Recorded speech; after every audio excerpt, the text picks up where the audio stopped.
ನೂರಾರು ಶವಗಳನ್ನು ಹೂತಂತಹ ಕೇಸ್ನ ಏಕೈಕ ಸಾಕ್ಷ್ಯ ಇದೆಯಲ್ಲ, ಇದು SITಗೆ ಮತ್ತಷ್ಟು ಸವಾಲಾಗ್ತಾ ಇದೆ. ಇಲ್ಲಿ ಪಾಯಿಂಟ್ 6ರಲ್ಲಿ ಸಿಕ್ಕಂತಹ 24 ಮೂಳೆಗಳಿಂದ ಇಡೀ ಕೇಸ್ಗೆ ಟ್ವಿಸ್ಟ್ ಏನೂ ಸಿಗೋದೇ ಇಲ್ವಾ ಇಲ್ಲಿ ಅಂತ. ಮೂಳೆ ಸಿಕ್ಕಿದ್ರೆ ಅದನ್ನು DNA ಕಳಿಸ್ಕೊಳ್ತಾರೆ, ಫಾರೆನ್ಸಿಕ್ ಅವರು ಚೆಕ್ ಮಾಡಿಬಿಡ್ತಾರೆ. ಇದು ಕೊಲೆಯಾಗಿದ್ದಂಥ ವ್ಯಕ್ತಿಯ ಶವನ, ಸಹಜವಾಗಿ ಸಾವನ್ನಪ್ಪದಂಥ ವ್ಯಕ್ತಿಯ ಶವನ, ಅಸಹಜ ಸಾವ, ಇದು ಅನಾಥನ ಶವನ, ಇದು ಪ್ರಾಪ್ತನ ಶವನ, ಅಪ್ರಾಪ್ತನ ಶವನ, ಕುತ್ತಿಗೆ ಇಸ್ಕೆ ಸಾಯಿಸ್ಬಿಟ್ಟಿದ್ರಾ, ಚಾಕು ಚುಚ್ಚಿಬಿಟ್ಟಿದ್ರಾ, ಇಲ್ಲಿ ನೀರಲ್ಲಿ ಮುಳುಗಿಸಿ ಕೊಂದಿದ್ರಾ, ಉಸಿರುಗಟ್ಟಿಸಿ ಸಾಯಿಸಿದ್ರಾ, ಗುಂಡು ಹೊಡೆದಿದ್ರಾ, ಮಚ್ಚಲ್ಲಿ ಕಡಿದಿದ್ರಾ, ಈ ಥರ ವಿಚಾರಗಳಿರ್ತಾವಲ್ವಾ.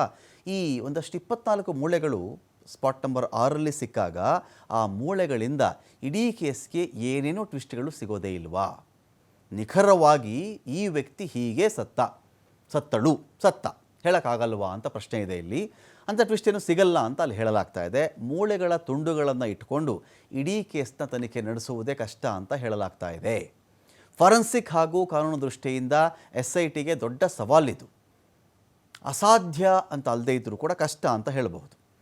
ಇಂಪಾಸಿಬಲ್ ಅನ್ನೋ ಬದಲಿಗೆ ಟಫ್ ಅಂತ ಹೇಳಬಹುದೇನೋ ಅಂತ SITಗೆ ಸವಾಲಾಗಬಹುದು.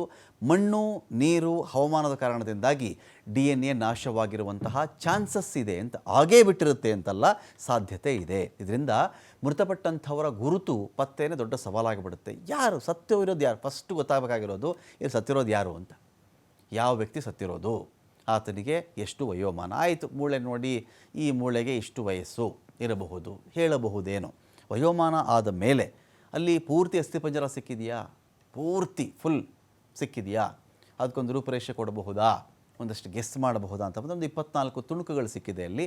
ಇದರ ಆಧಾರದ ಮೇರೆಗೆ ಹೇಗೆ ಇದನ್ನು ಒಂದು ರಚನೆ ಮಾಡೋದು, ಕಂಡುಹಿಡಿಯೋದು, ಆ ಮೂಳೆಗಳನ್ನ ಇಟ್ಕೊಂಡು ರೂಪ ಕಂಡುಹಿಡಿಯಬಹುದಾ, ಡಿಜಿಟಲಿ ಅಂತ ವ್ಯವಸ್ಥೆ ಏನಾದರೂ ಇದೆಯಾ, ಒಂದು ರೂಪ ಕೊಡಬಹುದಾ ಅದಕ್ಕೆ ಅಂತ ಬಂದಾಗ ಅದು ಪ್ರತಿಯೊಂದು ಎಲುಬುಗಳನ್ನು ನೀವು ಸರಿಯಾಗಿ ಜೋಡಿಸಿದಾಗ ಸಿಗುವಂಥ ವಿಚಾರ ಇರಬಹುದು. ಅದು ಈ ಥರ ಇದ್ದರೆ ಮನುಷ್ಯ ಹಿಂಗಿರ್ತಾನಪ್ಪ ಅಂತ ಹೇಳಬಹುದೇನೋ. ಪರ್ಫೆಕ್ಟ್ಲಿ ಅಂತ ನಾನು ಹೇಳ್ತಾ ಇಲ್ಲ, ಆದರೆ ಇಲ್ಲಿ 24 ಮೂಳೆ ಇಟ್ಕೊಂಡು ಒಬ್ಬ ವ್ಯಕ್ತಿಯ ರೂಪ ರೆಡಿ ಮಾಡೋಕ್ಕಾಗುತ್ತಾ ಗೊತ್ತಿಲ್ಲ. ಸಂಪೂರ್ಣ ಅಸ್ಥಿಪಂಜರ ಸಿಗದೆ ಸಾವಿನ ಕಾರಣವನ್ನು ಪತ್ತೆ ಹಚ್ಚೋದೇ ಕಷ್ಟ ಅಂತ ಹೇಳ್ತಾ ಇದ್ದಾರೆ. ನೇರ ಸಾಕ್ಷ್ಯ ಇಲ್ಲದ ಕಾರಣದಿಂದಾಗಿ ಕೋರ್ಟಲ್ಲಿ ಕೇಸ್ ನಿಲ್ಲಬೇಕು ಅಂತ ಹೇಳಿದ್ರೆ ಸಾಕ್ಷ್ಯಾಧಾರಗಳ ಕೊರತೆ ಬೀಳಬಹುದು. FSL ಟೀಮ್ಗೂ ಕೂಡ ಸವಾಲಾಗಿದೆ ಪಾಯಿಂಟ್ ನಂಬರ್ 6ರ ಮೂಳೆಗಳು.